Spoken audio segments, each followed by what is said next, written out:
നമ്മുടെ ഭൂമിയിൽ നിന്ന് ഏകദേശം 120 പ്രകാശവർഷം അകലെയായി കണ്ടെത്തിയ ഒരു ഗ്രഹത്തെ പറ്റിയാണ് ഇന്ന് നമ്മൾ നോക്കാൻ പോകുന്നത്. ഭൂമിയുടെ ഏകദേശം 2.6 മടങ്ങ് വലിപ്പമുള്ള ഒരു ഗ്രഹം. അത് ജലത്തോടെ നിറഞ്ഞിരിക്കാമെന്നാണ് സൂചന. അതിലുപരിയായി ജീവൻ്റെ അടയാളങ്ങൾ, രാസപദാർത്ഥങ്ങൾ തുടങ്ങിയവയൊക്കെ അവിടെ ഉണ്ട് എന്ന റിപ്പോർട്ടുകൾ.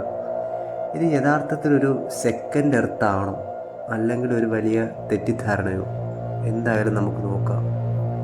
K2-18b എന്താണ്? K2-18b ഒരു എക്സോ പ്ലാനറ്റാണ്. അതായത് നമ്മുടെ സൗരയൂഥത്തിന് പുറത്തുള്ള ഒരു ഗ്രഹം.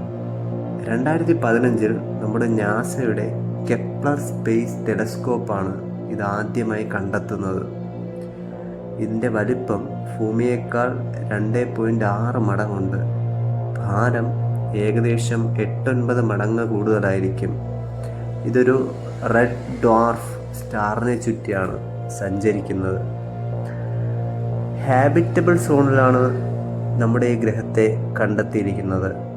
എന്താണ് ഹാബിറ്റബിൾ സോൺ? ഒരു നക്ഷത്രത്തിന് ചുറ്റുമുള്ള വെള്ളം ദ്രാവക രൂപത്തിൽ നിലനിൽക്കാൻ കഴിയുന്ന ദൂരത്തെയാണ് ഹാബിറ്റബിൾ സോൺ എന്ന് പറയുന്നത്.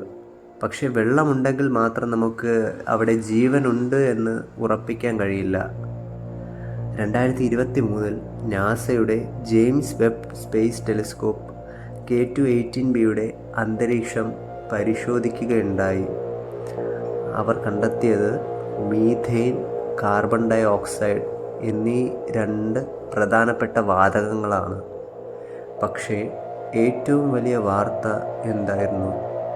ഡൈമീഥെയ്ൻ സൾഫൈഡ് പോലുള്ള ഒരു ഗ്യാസ് കണ്ടെത്തിയേക്കാമെന്ന സൂചന. ഭൂമിയിൽ ഈ ഗ്യാസ് കൂടുതലായി ഉണ്ടാവുന്നത് കടലിലെ സൂക്ഷ്മജീവികളിൽ നിന്നാണ്. അപ്പോൾ ചോദ്യം, K2-18bയിലും ജീവനുണ്ടാകാമോ? ചില ശാസ്ത്രജ്ഞർ പറയുന്നത് K2-18b ഒരു ഹൈസിയൻ പ്ലാനറ്റ് ആയിരിക്കാം എന്നാണ്. എന്താണ് ഈ ഹൈസിയൻ പ്ലാനറ്റ്? അതായത് ഹൈഡ്രജൻ നിറഞ്ഞ അന്തരീക്ഷം, താഴെ ഒരു വലിയ സമുദ്രം, അത് ഭൂമിയെപ്പോലെ കരഭൂമിയില്ലാത്ത ഒരു മുഴുവൻ ഓഷൻ വേൾഡ് ആയിരിക്കാം. ചിന്തിച്ചു നോക്കൂ, ഒരു ഗ്രഹം മുഴുവനും സമുദ്രം മാത്രം, അവിടെ അന്യമായ ജീവികൾ. പക്ഷേ ഒരു പ്രശ്നമുണ്ട്, എല്ലാ വാർത്തകളും എക്സൈറ്റ്മെൻറ്റ് മാത്രമല്ലല്ലോ. ചില ശാസ്ത്രജ്ഞർ പറയുന്നത് K2-18b ഭൂമിയേക്കാൾ വളരെ വലിയതാണ്. അതിൻ്റെ ഗ്രാവിറ്റി വളരെ ശക്തമായിരിക്കാം. ഹൈഡ്രജൻ ജീവിക്കാൻ അനുകൂലമാകണമെന്നില്ല. സയൻസ് എന്നത് ഉറപ്പായ പ്രഖ്യാപനമല്ലല്ലോ, തെളിവുകൾ പരിശോധിക്കുന്ന പ്രക്രിയയാണ്. നമ്മൾ അവിടെ പോകുമോ? 120 പ്രകാശവർഷം എന്നതുകൊണ്ട് എന്താണ് അർത്ഥമാക്കുന്നത്? നമ്മുടെ ഫാസ്റ്റസ്റ്റ് സ്പേസ് ക്രാഫ്റ്റ് ഉപയോഗിച്ചാൽ പോലും അവിടെ എത്താൻ ആയിരക്കണക്കിന് വർഷങ്ങൾ വേണ്ടിവരും. ഇപ്പോൾ നമുക്ക് ചെയ്യാൻ കഴിയുന്നത് എന്തെന്ന് വെച്ചാൽ ടെലിസ്കോപ്പ് വഴി പഠിക്കുക, അവിടുത്തെ കാലാവസ്ഥ മനസ്സിലാക്കാൻ ശ്രമിക്കുക എന്നുള്ളതാണ്. ഇത് ഒരു സെക്കൻഡ് എർത്താണോ എന്ന് ചോദിച്ചാൽ K2-18b ഒരു പ്രോമിസിങ് കാൻഡിഡേറ്റ് തന്നെയാണ്. പക്ഷേ സെക്കൻഡ് എർത്ത് എന്ന് വിളിക്കാൻ ഇപ്പോഴും സമയമായിട്ടില്ല. അവിടെ ജീവനുണ്ടാകാം, ഇല്ലാതിരിക്കാം.